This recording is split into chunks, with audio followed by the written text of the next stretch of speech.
Assalamualaikum warahmatullahi wabarakatuh. Saya Iftifia Ainun Mutoah, NIM 192111218. Di sini saya akan sedikit menjelaskan mengenai perjalanan kari dan karya-karya tafsir Al-Quran dari Muhammad Quraish Shihab.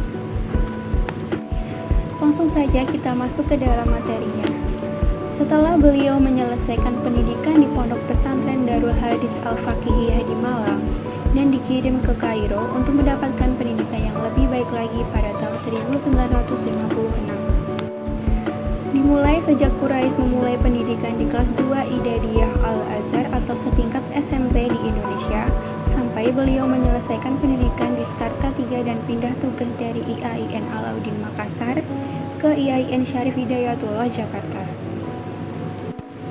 Ketika beliau dengan mantap mengambil studi di jurusan tafsir Al-Quran di Al-Azhar, meski harus mengulang 1 tahun, Quraish mengungkapkan bahwa setelah menekuni studi tafsir Al-Quran di Universitas Al-Azhar, ia menegaskan bahwa semakin sadarlah saya betapa tepatnya pilihan itu.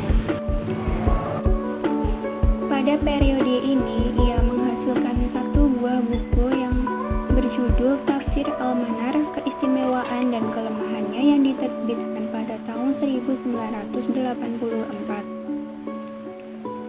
Sementara untuk jabatannya sudah dimulai dipercayakan kepada beliau, di antaranya menjadi Wakil Rektor Bidang Akademis dan Kemahasiswaan sejak tahun 1973 hingga tahun 1980. Sejak Quraish bertugas sebagai dosen dan menjadi rektor di IAIN Syarif Hidayatullah Jakarta, sampai beliau mengakhiri jabatan sebagai Menteri Agama Republik Indonesia, yakni sejak tahun 1984 hingga tahun 1998. Atau sejak beliau berusia 40 tahun hingga beliau berusia menjelang 60 tahun. Karir intelektual dan karya tulis Quraish sudah menunjukkan perkembangan dan eksistensi yang signifikan. Karir intelektualnya diawali sebagai dosen Fakultas Usuluddin di IAIN Jakarta. Disinilah Quraish aktif mengajar di bidang tafsir dan ulumul Quran di program S1, S2, dan S3 sampai tahun 1998. Beliau juga dipercaya menduduki jabatan sebagai rektor di IAIN Jakarta selama 2 periode.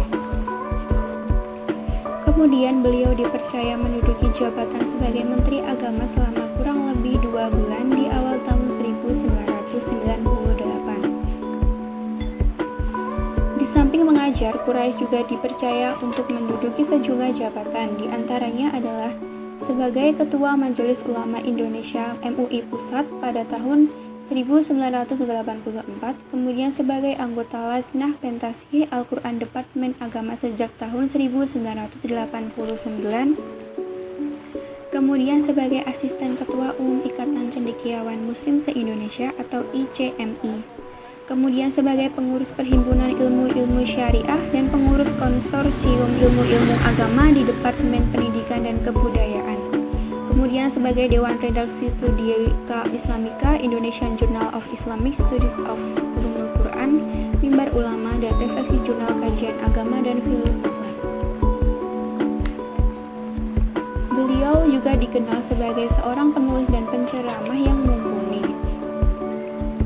Kemudian untuk karya-karya tafsir Al-Quran yang beliau kaji, diantaranya adalah buku yang berjudul Membumikan Al-Quran, Fungsi dan Kedudukan Wahyu dalam Kehidupan Bermasyarakat yang diterbitkan pada tahun 1994, kemudian Studi Kritis Tafsir Al-Manar pada tahun 1996, kemudian buku yang berjudul Wawasan Al-Quran Tafsir Maudu'i atas berbagai persoalan umat yang diterbitkan pada tahun 1996, kemudian buku Tafsir Al-Quran yang diterbitkan pada tahun 1997, kemudian buku yang berjudul Menyingkap Takbir Ilahi Asmaul Husna dalam Perspektif Al-Quran yang diterbitkan pada tahun 1998. Kemudian beliau juga mendapatkan kehormatan diangkat sebagai Duta Besar Luar Biasa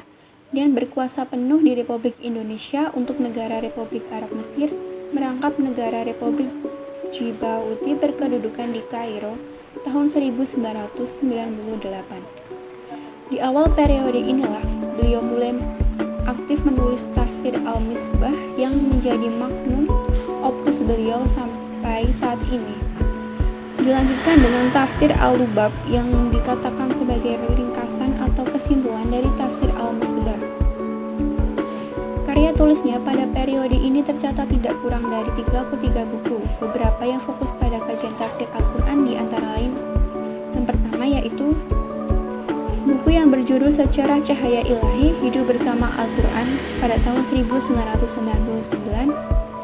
Kemudian buku yang berjudul Hidangan Ilahi, Tafsir Ayat-Ayat Tahlili yang diterbitkan pada tahun 1999. Kemudian buku berjudul Tafsir Al-Misbah, Pesan, Kesan, dan Keserasian Al-Quran pada tahun 2003. Kemudian buku berjudul Rasional Al-Quran, Studi Kritis atas Tafsir Al-Manal pada tahun 2006. Kemudian buku yang berjudul Menabur Pesan Ilahi, Al-Quran dan Dinamika Kehidupan Masyarakat pada tahun 2006. Kemudian buku yang berjudul Wawasan Al-Quran tentang Zikir dan Doa pada tahun 2006.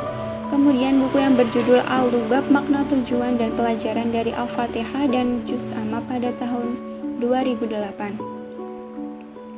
Kemudian Al-Quran dan Maknanya, Terjemahan Makna tahun 2010. Kemudian buku yang berjudul Membumikan Al-Quran Jilid 2, Memfungsikan Wahyu dalam Kehidupannya, diterbitkan di Jakarta tahun 2011. Kemudian buku berjudul Tafsir Al-Lubab, Makna Tujuan dan Pelajaran dari Surah-Surah Al-Quran tahun 2012.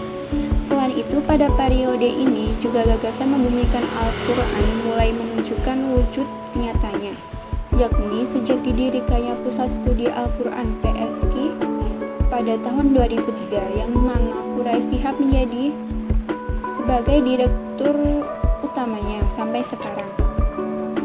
PSQ benar-benar menjadi aktivitas konkret dari tafsir Quraisy bahwa Islam adalah mendorong pada kehidupan yang damai, toleran, anti kekerasan, sebagaimana termaktub dalam visi dan misi PSQ. Periode ini merupakan periode kematangan seorang mufasir yang sampai saat ini masih aktif memberikan ceramah di beberapa masjid, beberapa stasiun televisi, training of trainer ke daerah-daerah, dan bahkan masih sering menulis 2-4 jam satu harinya. Demikian materi yang dapat saya sampaikan mengenai perjalanan karir dan karya-karya tafsir Al-Quran dari Muhammad Quraisy Shihab. Apabila ada kesalahan kata dan kesalahannya, mohon koreksinya. Demikian dari saya. Terima kasih. Wassalamualaikum warahmatullahi wabarakatuh.